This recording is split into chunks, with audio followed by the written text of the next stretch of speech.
Drug violence in Mexico is so bad that it's becoming a problem of public health, shortening the life expectancy of male in this country, undoing the progress that has been done in a century, Margaret. This is something that is really, really sad to see that because of the double up in the rate of homicides in the country, as a response to the drug problems that Mexico has, we see that the life expectancy was reduced generally in average in the country by 6 months. But in some states that the drug violence is at its peak, we're talking about 3 years less in a matter of 5 years. It's just horrible. It's so disheartening to think that. But let's compare it to here in the U.S. So we knew that police, for example, killed 984 people last year alone.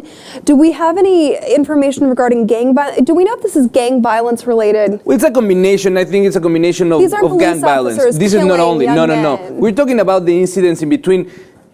Fights in between cartels, gang violence, and those killings by the army and the police departments that are fighting crime. And so this has become so bad that now it's affecting the life expectancy even more so than the top diseases in Mexico. The research was done by a Mexican doctor, and it was published in Health Affairs journal. And what she's trying to accomplish is to show that the situation of violence is so bad in the country that it's becoming worse than diabetes, the top killer in Mexico. So we see that there's no disease that comes closer to the effect of violence on the life expectancy of especially males, because now in some regions, they don't expect you to live more than 40 years because most likely you will be assassinated or killed by the police before that. It's disheartening. You know, I'm wondering how the U.S. factors into this, what type of issue we play in this problem. You know, those drugs are going somewhere, they have a buyer, and... Let's leave the drugs aside. Let me tell you this little fact. Okay. On the south of the border, there's only one legal gun store in Mexico. Okay. On the north side of the border, there's almost 1,000. Just in the first 100 miles closer to the border.